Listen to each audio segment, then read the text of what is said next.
안녕하십니까.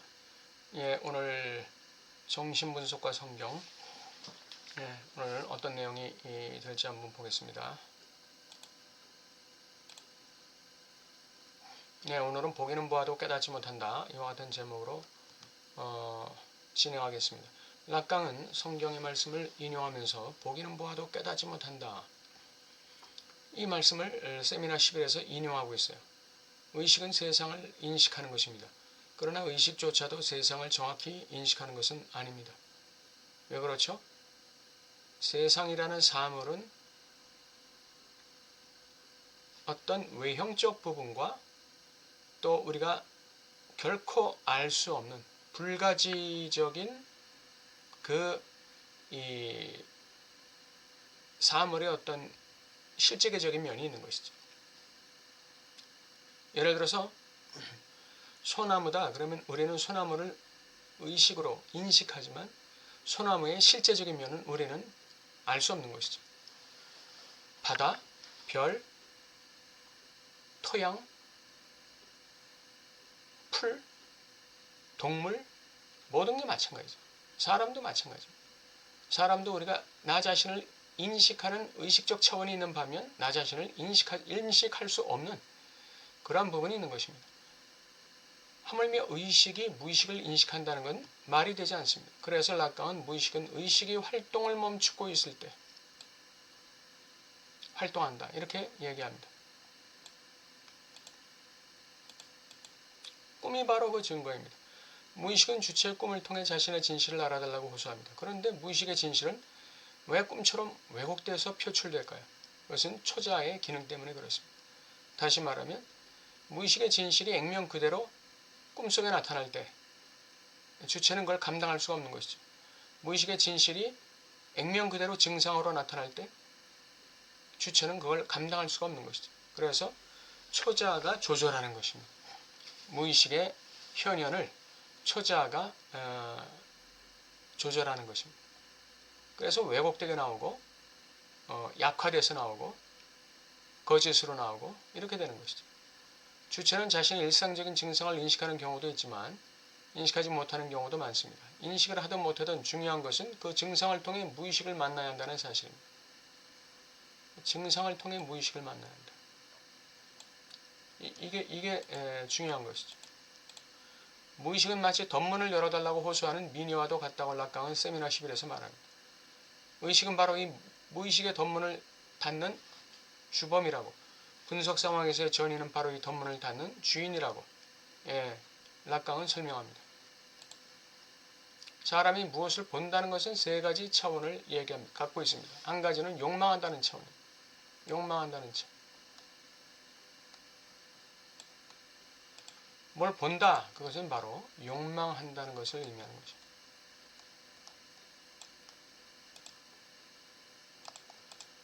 뭘 생각한다는 것 역시 욕망한다는 걸 의미합니다. 뭘 말한다, 그것 역시 욕망한다는 걸 의미한다고 락강은 말합니다. 두 번째 차원은 응시를 당한다는 것. 응시를 당한다는 것. 내가 무엇을 보지만 나는 동시에 사방으로부터 응시를 당한다. 이렇게 락강은 얘기합니다. 내가 무엇인가를 본다는 것은 내가 바라보는 그 지점으로부터 응시를 당한다는 것을 의미한다. 내가 무엇인가를 본다는 것의 세 번째 차원은 배운다는 차원이 있다는 거예요. 배운다.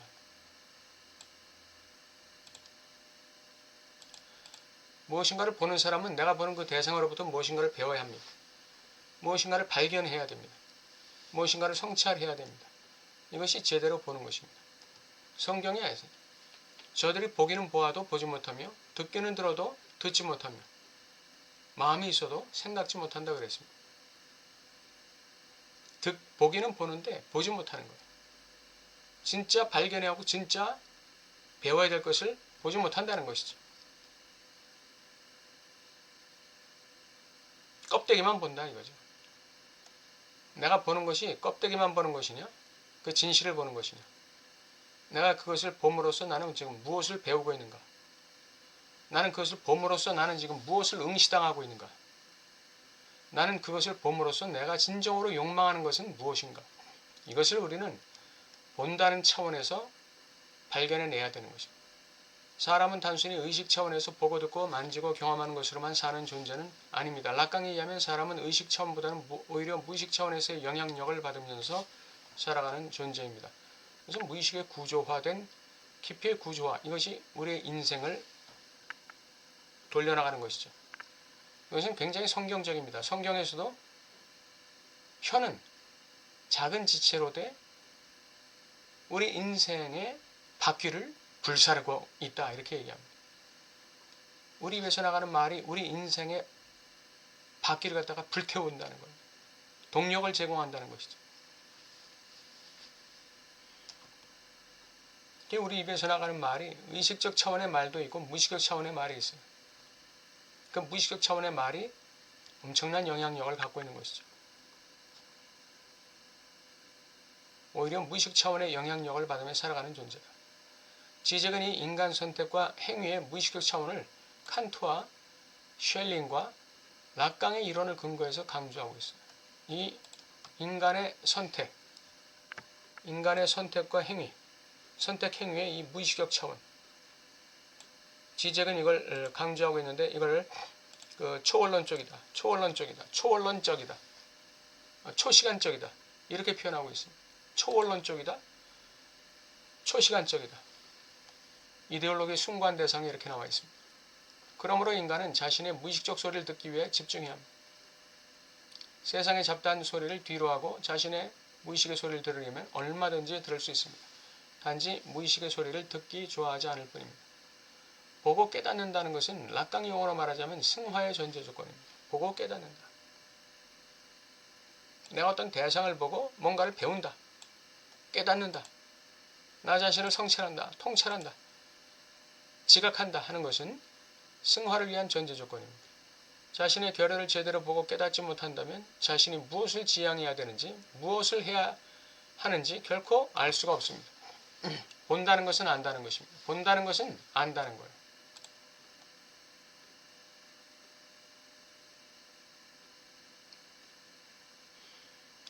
본다는 것은 바로 배운다는 차원입니다. 그러니까 알고 배우는 거예요. 알고 배우는 거.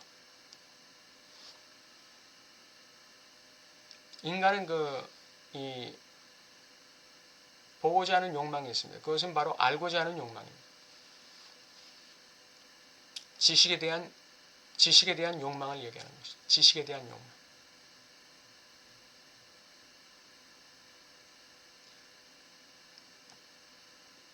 어떤 가치를 지향할지, 어떤 존재적 의미를 추구해야 할지 알 수가 없어요. 자신의 무의식적 진실을 보고 깨달을 때 주체는 현실이 주는 좌절과 열패감과 불쾌함에 늪에 빠지지 않을 수 있습니다. 왜냐하면 자신을 알기 때문입니다. 왜 나를 아는 게 중요한가?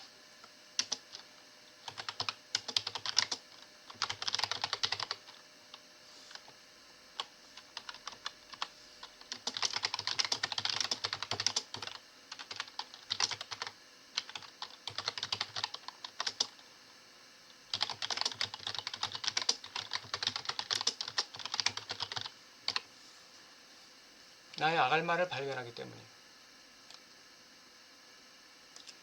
나의 아갈마, 나의 보물을 발견하기 때문에 그렇습니다. 보물은 눈에 보이는 곳에 있지 않아요.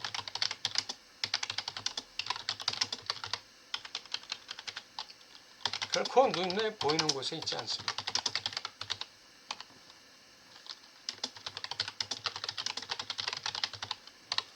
보물은 결여 속에 존재하는 것입니다.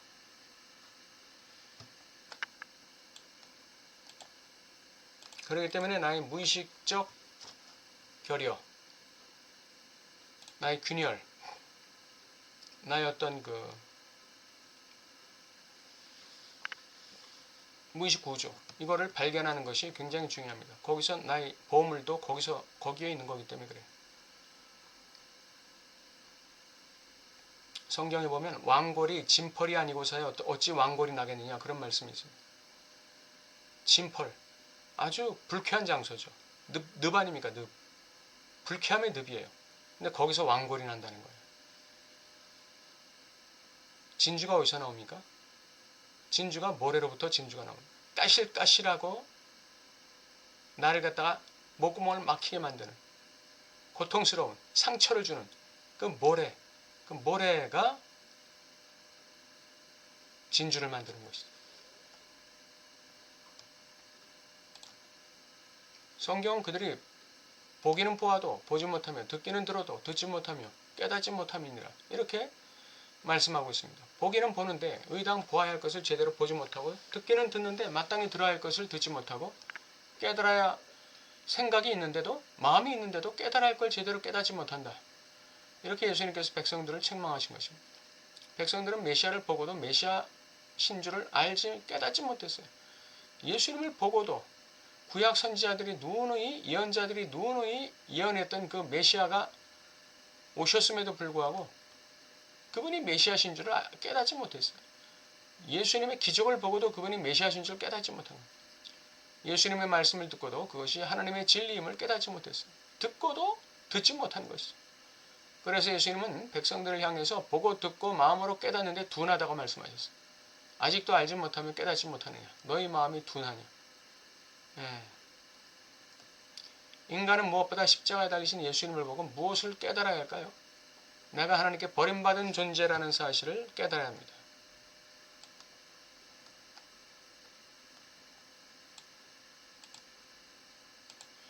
내가 이 세상에서 무엇으로도 해결할 수 없는 갈증과 목마름의 주체임을 깨달아야 합니다.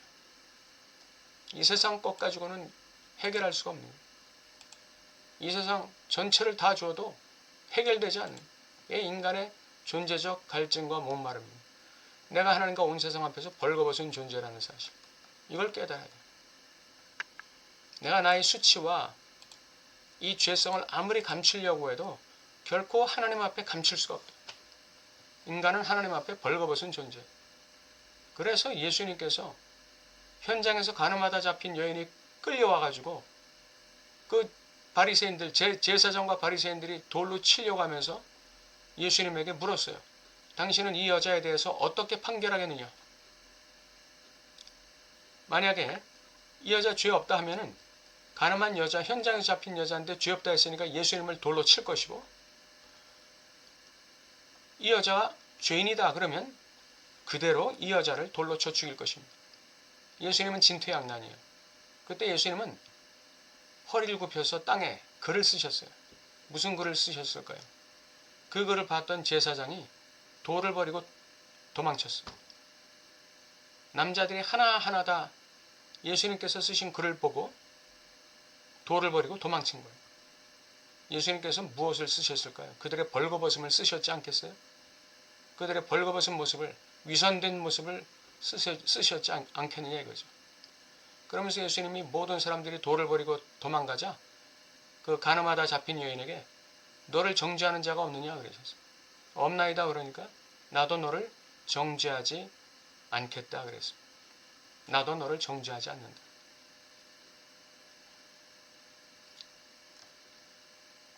우린 벌거벗은 존재들입니다.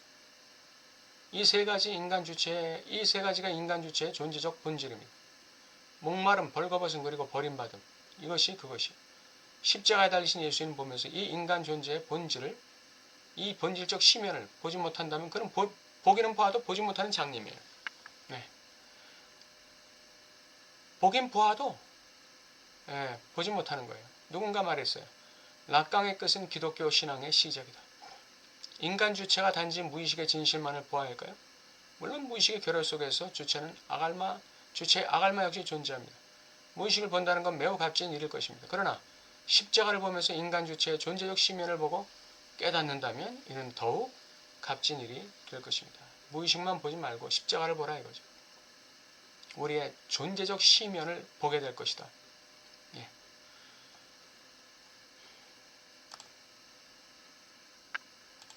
오늘 보기는 보아도 보지 못한다. 이와 같은 제목으로 말씀을 드렸습니다. 다음 주에 뵙겠습니다.